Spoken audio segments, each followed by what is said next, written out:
China Globbers. Chapter 6. The Eternal Datum. Before the First Empire rose, before the Hollow King ruled, before the Scarlet Manifest was inked in betrayal, there was a name. One name that could reset everything. One name that should never be spoken. Like, share, and subscribe to China Globbers for immersive storytelling. The path beneath memory. The wind in the ash barrens began to turn cold, but not with weather. No, this chill was older than frost, older than breath. Edgar Wainwright, now bearing the sigil of the cartographers of dust, led Mei Ling and the silent monk June through the shifting sands toward the mouth of the nameless gate. There, every memory carried weight. Every step forgotten cost you a heartbeat. The path they walked wasn't stone, but memory itself. And it was cracking. The Eternal Datum lay at the center of this labyrinth. Not a place, but a moment, frozen in time. The first truth. The first word. The only word that had the power to unravel the Scarlet Manifest. When time breaks. As they entered the gate, the world changed. Not around them but behind them. The trail disappeared. The stars rearranged. Edgar's past began to rewrite itself. First his father vanished from memory. Then his brother. Then his name. This place, whispered Mei Ling, feeds on who you are. Until all that's left is what must be done. They pressed on through mirrored halls, where reflections mocked their choices, each mirror showing another version of the world. Where the Hollow King never rose, where the Globbers were kings, where Mei Ling had never been exiled. Each is tempting. Each false. The Tablet of Names. At the heart of the labyrinth stood a floating obelisk, carved in a tongue older than language. It rotated slowly, weeping golden light. Edgar reached out, and the voices began. A chorus of every Globber who had ever vanished. Every mapmaker who had ever died was unnamed. Every scribe who had dared write history truthfully. They whispered a single question. Will you trade your story to end theirs? And then the name. The Eternal Datum. It was not a word. It was a memory-made sound. The first act of knowing. The shape of truth itself. Edgar mouthed it. And the world screamed. The Hollow King's arrival. With the name spoken, time fractured. Across the globe, forgotten cities reappeared. Mountains rose from the sea. But something else came through. The Hollow King. Not as a man.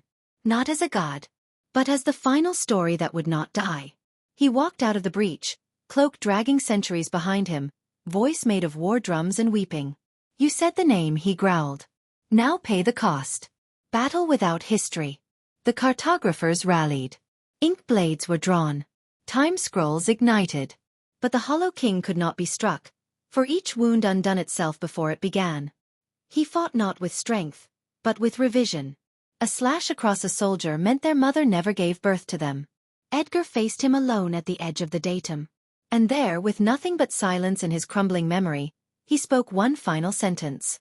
I would rather be forgotten. Then remembered the world like this. And with that, he jumped into the datum. Into the first name. The reset. Everything collapsed. But not into fire. Into ink. The world bled black. Names dissolved. Pages turned blank. And then, a pen scratched across the page. And a new story began. China Globbers. Chapter 7. The Nameless War. There are wars you win. There are wars you lose. But the nameless war is the war you forget was ever fought. The rift that should not be. After Edgar Wainwright vanished into the Eternal Datum, the world did not simply reset, it rewrote itself. Oceans reversed. Continents whispered. Ancient trees that hadn't grown for millennia began humming with names long erased. But something unnatural came through the breach. The unremembered. They wore no faces. Carried no banners. Spoke no tongues. They moved like wind over paper. Curling, smudging, erasing. Wherever they passed history disappeared. Like, share, and subscribe to China Globbers for immersive storytelling. Mei Ling's return. Mei Ling awoke in a temple that had never existed until now. The Lantern Archive. The monks who dwelled inside claimed they had been watching the war for eternity. Their robes were made of faded scrolls. Their eyes shimmered with forgotten alphabets. They had one purpose. To protect the axis of truth, the last anchor of unbroken memory.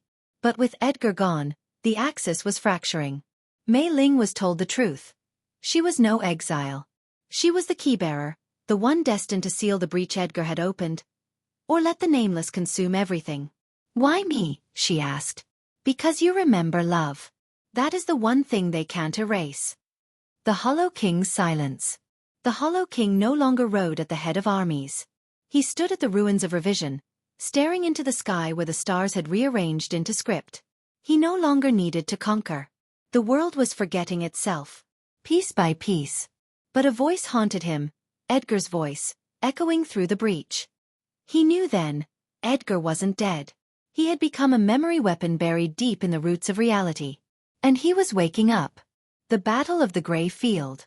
The Lantern Monks, Mei Ling, and the last surviving cartographers marched to Grey Field, the last place on Earth still untouched by the unremembered. Their weapons were stories. Their shields were named. Their blood was ink. The battle began with silence. No war horns. No screams. Only pages fluttering as warriors struck with glowing scroll blades. Every strike rewrote the air. Every death was undone before it could be mourned. Mei Ling faced the nameless general, a creature made entirely of untold truths. She unsheathed the truth dagger, passed down by the monks. This blade only cuts what you deny, they had warned her. She struck, and it cut herself. A flood of visions poured into her, every secret she had buried, every fear, every moment she wished undone. And when she opened her eyes, she remembered everything. Edgar's return. Just as the axis began to collapse, a tremor shook the sky. A tear opened.